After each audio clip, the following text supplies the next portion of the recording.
Boom.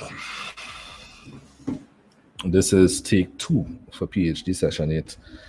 I actually had some computer difficulties there just a short while ago, so I'm coming back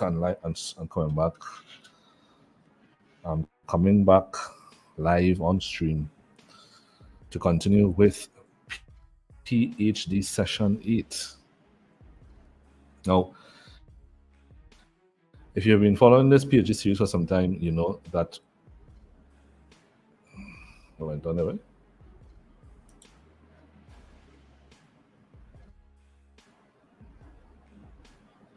All right, so like the computer wanted to run his own session. Yeah.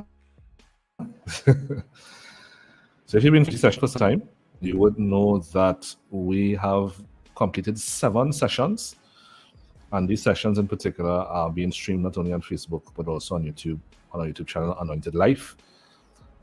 We have actually a new YouTube channel, but we haven't actually publicized that one as yet or posted much on our channel as yet.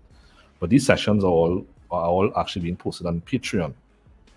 And if you have not actually signed up and gotten started on Patreon as yet, I encourage you to please consider joining Patreon, because on Patreon, what you can sign up on Patreon, and once you become a member, once you are there, the email address that you use to sign up, to create the account on our Patreon, when we post stuff on Patreon, it goes directly both to your email address as well as it comes live to you on the Patreon app, so that you can keep up with our content. Now, this particular series, the Priest of Healing and Deliverance training, is posted on Patreon both in video format as well as in audio format. So you can connect your local podcast player to the Patreon to the Patreon app, or connecting it via what we refer to as an RSS feed, and that means that you can listen to all of our sessions on audio through your podcast app, like in very much as podcast style, right? As though they are podcasts. I'm saying as though they are podcasts, but most of what we're doing are actually done in podcast style anyway. So you'll be able to listen to these online sessions on Patreon on your podcast app as well. Now, if you have been following this, as I said there just now, you know that this training in particular is a series of sessions that is actually meant to be an 18-course segment, or an 18-course seminar. Not segment, but a seminar. This is one segment of the seminar, and this is session 8. We have actually done a lot of different other sessions, particularly on healing, to be able to give everybody an idea as to the laws of the Garden of Eden and the laws of the scriptures that actually impact healing, so that we can make it mechanical for the believers. Today, we are actually going to continue on something that we started on PhD 7. The last PhD 7 was about 2 weeks ago. Last week in particular, we had, not last week, but week before last week, we went from Halloween to another thing, and then another thing, and so here am I today to continue with the Priest of Healing and Deliverance training, session 8. All right, so to those of you who are actually joining in, please feel free to leave a comment in the comment section. I'm seeing somebody saying, hey, I'm not too sure who that is. If you'd like your names to show up on StreamYard, please use the link in the description of this video and sign in your name, so that once you comment, I'll be able to see it on StreamYard. If you don't, I would not see your names, and I'm actually going to have to guess. Right? Using that link does not come with any negative effects. StreamYard has actually been a very safe platform since I've been using it. We've been using it for more than a year now, almost 2 years, or more than that, and we've had no negative experiences. So without further ado, let's continue with the presentation. Now, if you were following this presentation in particular, you know that we were at this particular slide in the last presentation, which is where we were actually speaking about the laws of the garden that impact healing. Right? I'm now seeing Holy Sister Laurie saying, Laurie. So blessings and much love, Holy Sister. Awesome to have you. Awesome to see you present. Yeah, we spoke about the two laws of self-existence. Right? We know that the name Yahweh Elohim, Yahweh means self-existent and eternal, and therefore we took a look at these two laws. In the Old Testament, healing was the restoration of the body to the full measure of Yahweh. In the New Testament, healing is the restoration of the body to the full measure. I think we skipped some slides there, right? Hold on.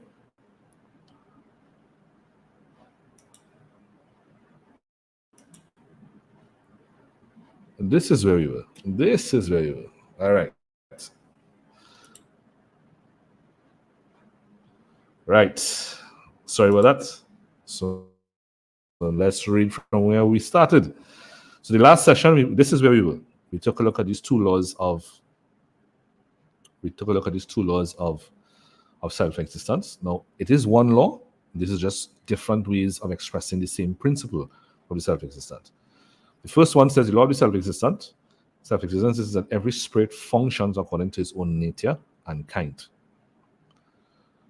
All right? Every spirit functions according to its own nature and kind. In simple terms, just to recap what we covered in the last session, what that means is that life and health in the body is as a result of a spirit that is reproducing after its own kind. And likewise, sickness in the body is as a result of taking of an identity that you may have taken on. Or let me just put it out straight as it is, because some people are a bit they feel a bit sensitive when we speak about these topics, but the laws are what they are, and they have been functioning very, very pragmatically. So whereas healing in the context of scriptures come from a particular spirit, then sickness also comes from the same, which is why mind renewal is a very, very important factor in biblical literature. The second is that every spirit reproduces according to its own kind of nature. Now, this might sound as the same. One in particular is function, which is specific to the thoughts, walking based in the thoughts, thinking, speaking, and acting based on the thoughts of that spirit, which leads to number two, where the spirit reproduces life after its own kind, after its own nature and kind. Now, it's very important to know that the law of self-existence is based on actually being independent of any external being or any external cause or any external opinion. All right. Now, to understand this or to get a little more context to this, let's just read what we're looking at here. So we get some context so that we can know how to apply this to ourselves practically. And it reads, when God breathed the breath of life into the dust of the Garden of Eden, he breathed his name into the dust. Right? In the ancient Hebrew culture, the name and the breath are one and the same. The breath in the context of the scriptures also parallels another word in Hebrew that actually refers to thoughts. So you can say that God breathed his name into the dust is to breathe his thoughts into the dust. His name or his thoughts define the identity of the Adam. Now we know, according to the God narrative, that this was all of the chapter 1 to chapter 2 verse 3 that was then breathed into the man, and the garden became his spiritual nature. And then at the end of the narrative, God multiplies the man's spirit and creates woman, male and female, but they are both carrying the same name. And then it says, and then it goes on to say, but it also defined their mindset. But the mindset that we're talking about here is not functioning from any external cause, from any external opinions, or for any external, not functioning by any external cause, any external opinion, and any external factors. In other words, the name is your definition, the definition of your spirit. And no matter what you're doing, where you are, what you're interfacing with, the same definition of that name is applied to every circumstance. The title Yahweh means the self-existent and eternal who makes earth heaven.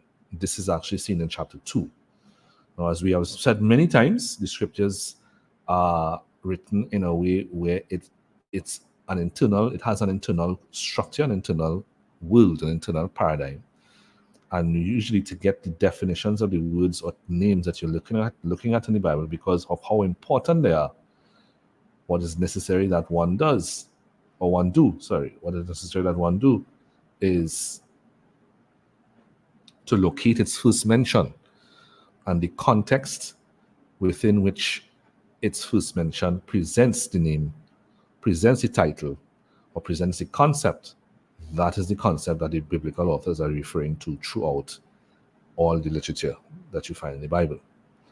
So Yahweh means is self-existent and eternal. And then in chapter 2 is the first time when we see Yahweh, and it is mention of Yahweh making earth heaven. Therefore, he had a self-existent and eternal mindset. Man functioned from the spirit of Yahweh. His mindset was self-existent, meaning not functioned by any external compulsion, meaning that he functioned only from the nature, the reasoning, and the thoughts of his own spirit, independent of any other external being or cause. Also, whatever he thought and said was eternal. Now we fast forward to when man fell out of the garden, so that we can understand the logic behind what it means to walk in life, meaning that your thoughts, words, and deeds are based on the thoughts, words, and deeds. Sorry, what am I saying? The thoughts, words, and deeds that you're living through are based on the thoughts that God placed in your spirit. In the Garden of Eden, that was all of chapter 1 into chapter 2, verse 3. In the New Covenant, that's all the promises of God, including the Garden of chapter 1 and chapter 2 of Genesis. This is why in the Old Testament, we actually see this presence. So then it goes on to say, when man listened to the serpent, they ate of the tree and began functioning dependent on an external being or cause. The external being or cause of this case was first the serpent, and then man took up the perspective of living and depending on external beings, external causes, and that is actually what the tree of the knowledge of good and evil. That was actually how the tree of the knowledge of good and evil affected man and brought him into codependent life. Now, according to the first diagram that we took a look at, every spirit reproduces after its own kind. Therefore, the scriptural standard is once you are functioning from the thoughts of the promises of God, not in the book as the source, but your spirit as the source of the promises of God, then what happens is that your body, you multiply, you function according to your own spirit, according to your own kind, and it reproduces life, keeping the body alive, and healthy, and long life. When man made this decision in the garden, it is understood that man would no longer live from the name that the body was contained in. He became aware of the serpent, and then he adopted the mindset of the serpent. And in doing that, man looked for life and wisdom outside of himself, indirectly acknowledging that he had no life inside of himself, and that led to death. In the same way, in the New Covenant, Paul speaks about walking in the flesh. I'm not saying that those of you who are hearing this are walking in the flesh. If we remove the validation, the issue of validation from the dynamics for a moment, what you've noticed is that there's a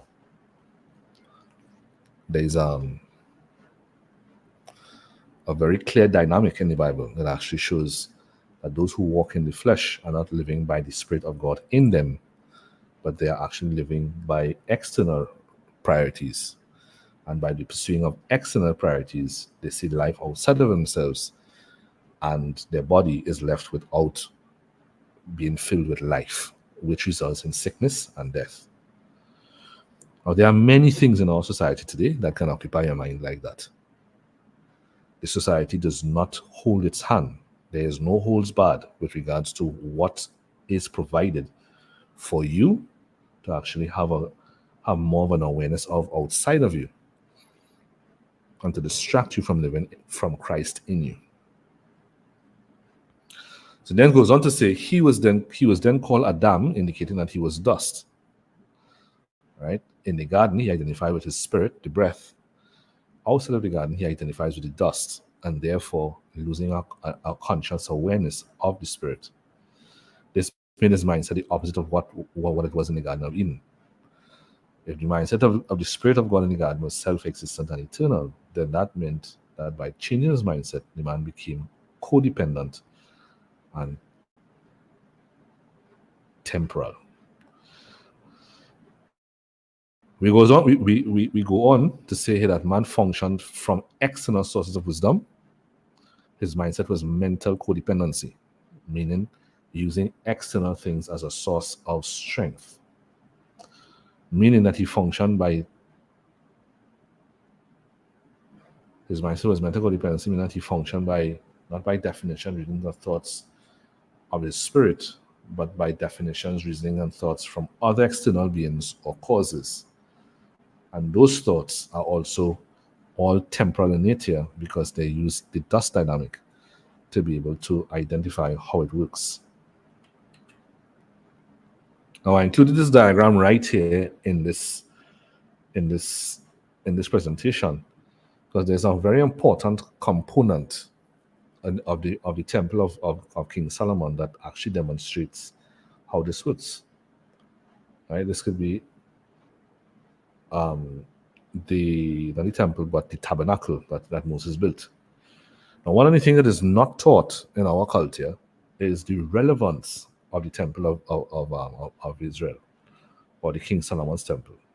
And that is because we are not taught the temple, nor its structure, nor its entourage through the lens of the spirit.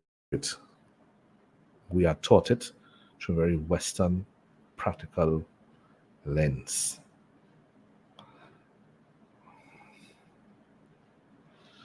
Well, having said that, if you want to take a look at this diagram, at the far left, you see the Holy of Holies categorized at the top. Then second after that, coming to the right, is the holy place, and then the outer courtyard. And what is very rarely taught in our culture is that when Moses went up onto the mountain and he got the image of what the temple should look like, the tabernacle was the image that he got. He got it on top of a mountain where the first Garden of Eden was. And after seeing what the temple looked like, he then saw the back of God, which was also another representation of what the man in the garden would have looked like, a being of light. Now, when Moses built this temple, just as the man was clothed with animal skin, Moses built the tabernacle, and then he clothed the tabernacle with animal skin. This tabernacle later on became the temple in Jerusalem, King Solomon's temple, that took on various renovations after that. And it pretty much, in the New Testament, the Apostle Paul consistently makes reference to this temple as the house of God. And then he parallels, both Jesus and the Apostle Paul parallels the temple with the body. Now, once this has been done, this parallelism displaces the understanding of this temple to be of paramount importance, because once you understand the temple, technically you understand yourself. Now, one of the things in particular that I'm going to call to remembrance some events that took place in Scripture. The first is when Israel was actually out in the wilderness. One of the things that is a remarkable happening in the wilderness was a pillar of fire that stood over the Holy of Holies. The Holy of Holies is where the cherubim resided, as well as the Ark of the Covenant. The pillar of fire stood over the Holy of Holies. And the second component, which is the holy place, is where you would have had some different articles that we're not going to speak about here today. But this is where the priests would operate. And then after you walk outside of the temple, then you'd see the laver that contained the water that Moses built, and King Solomon later built and made it the seas. And right after that, you had the altar of burnt offering.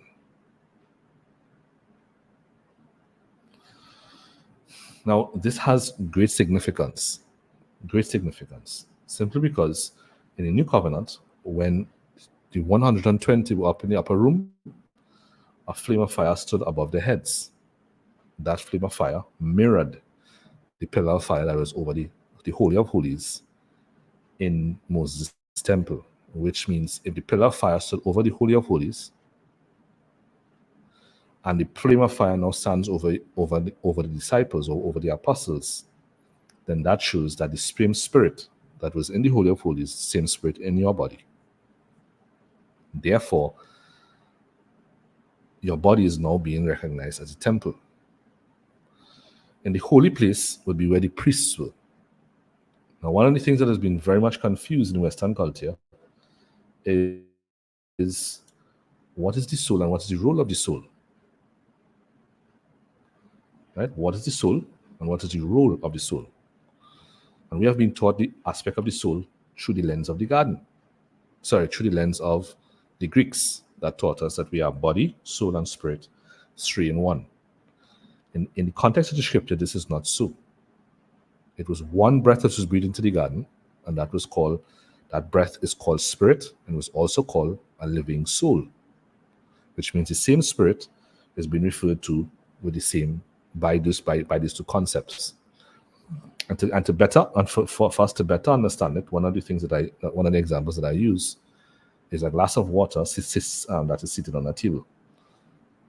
If we sit a glass of water on a table and we put in front of the glass water, the back of the glass H2O, on the left hand side of the glass we put moisture, and on the right hand side of the glass we put liquid. Would those 4 things be 4 separate aspects of the water or separate parts of the water? No, it is not. It's the same water, but each word gives you an awareness of a different aspect of the same water. In the same way, the ancient priests and prophets, they understood it was one spirit. In front of the spirit, you can say spirit. At the back, or let's say the glass of water represents your spirit. At the front of the spirit, you say spirit. At the back, it says soul. On the left-hand side, you say heart. And on the other side, you say mind. These are not 4 different components. These are 4 different awareness, or four things that one can be more aware of in the same spirit.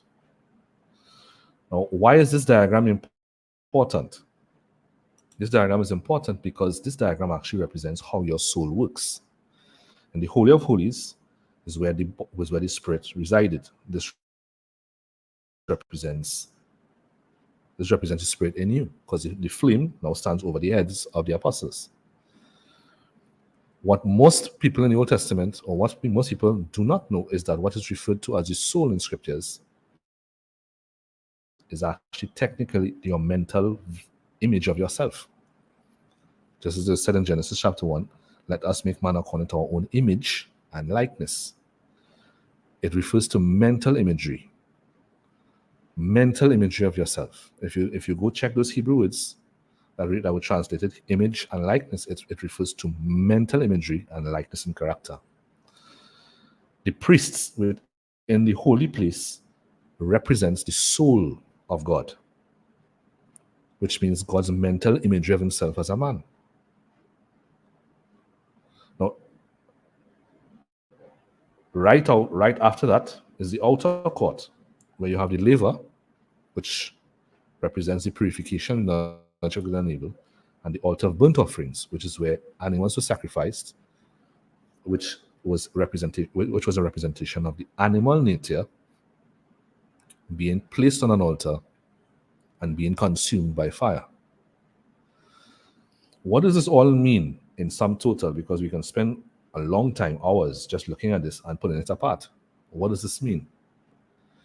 It basically meant that man was actually created to have the Spirit of God in him, and the Spirit of God was supposed to be his reference point for him to create his mental imagery of himself, which is the priesthood.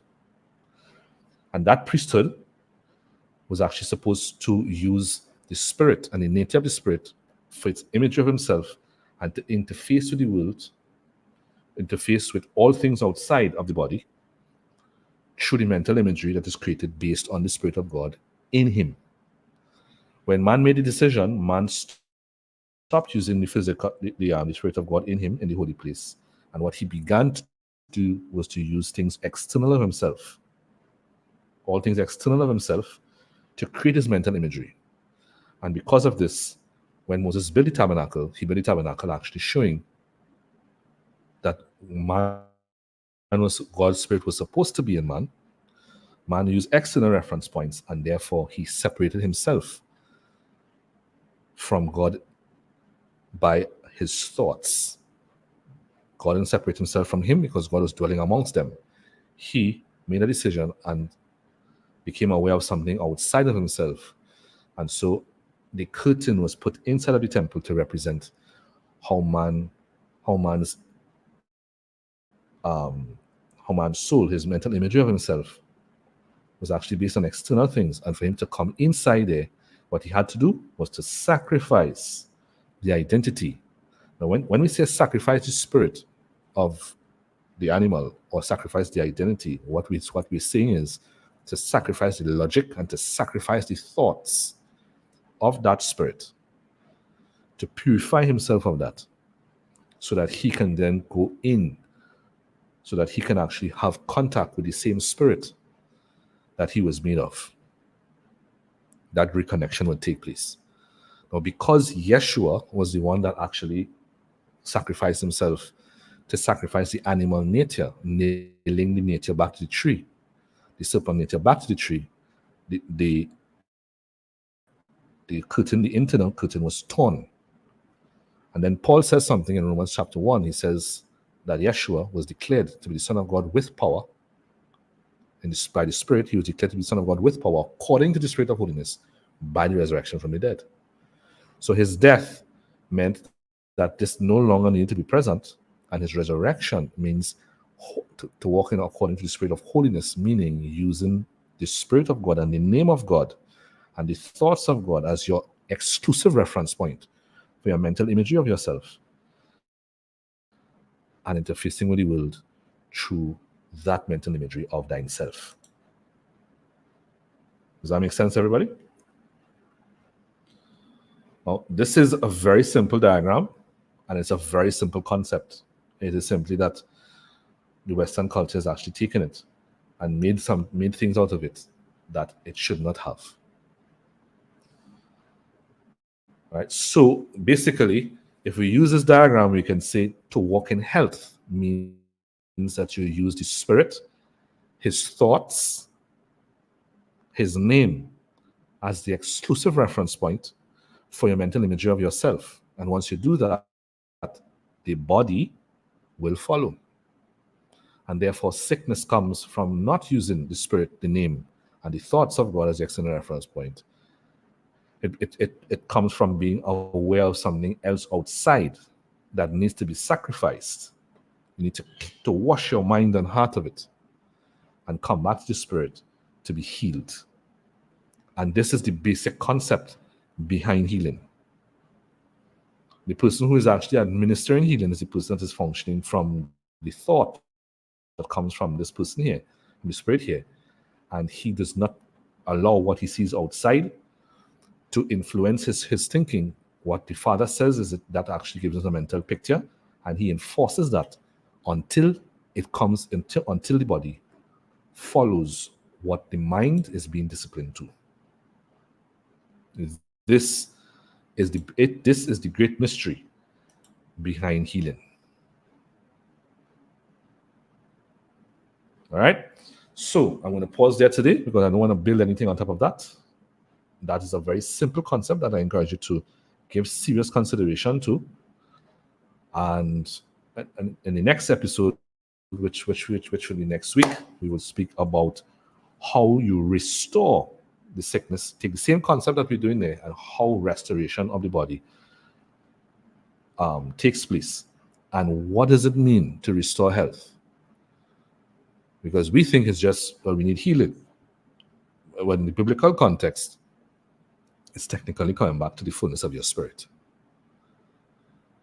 All right, so this is Priest of Healing and Deliverance Training. This is the Priest of Healing and Deliverance Training. This is session 8. We have come to the end of session 8. I trust that this information has been helpful to you. If you would like to leave a comment on how this has helped you, please leave one in the comment section. Huge shout out to Sister Laurie. I'm now seeing your picture of Sister Laurie. Huge shout out to you. I trust that this has been helpful to you, for those listening now and to the replay listeners. For if you would like to ensure that you receive these recordings both in video as well as in audio, please join our Patreon platform. You can become a Shining Star member, and we will ensure that that goes directly to your email addresses, and you can actually have the Patreon app. On that note, blessings, much love. With Yeshua's stripes you have been healed. Therefore, sickness does not exist in you. Every spirit of infirmity, sickness, disease in your body, any abnormality that is not supposed to be there, the Lord Yeshua now call every spirit of sickness, disease, infirmity, and death, serpents and scorpions, and any symptoms on the body, the Lord Yeshua calls them the work of the enemy. The Lord Yeshua shall now command those devils, those serpents and scorpions, and those works of the enemy to leave and flee straight out into outer darkness. And you shall, in stark terror, flee from everyone listening to this, out into the seas and out into outer darkness. The Lord Yeshua command you, serpents and scorpions, and works of the enemy, leave in stark terror, flee from those watching, straight out into outer darkness.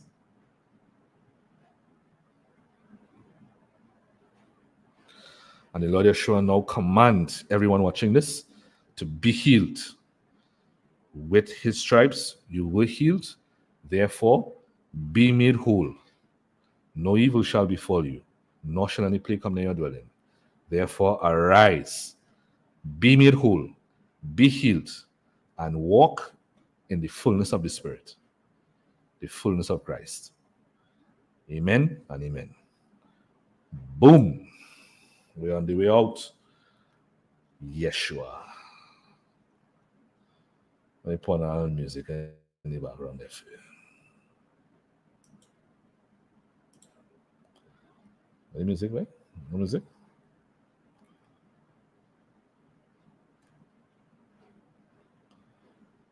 Here we go. Our music to end the session.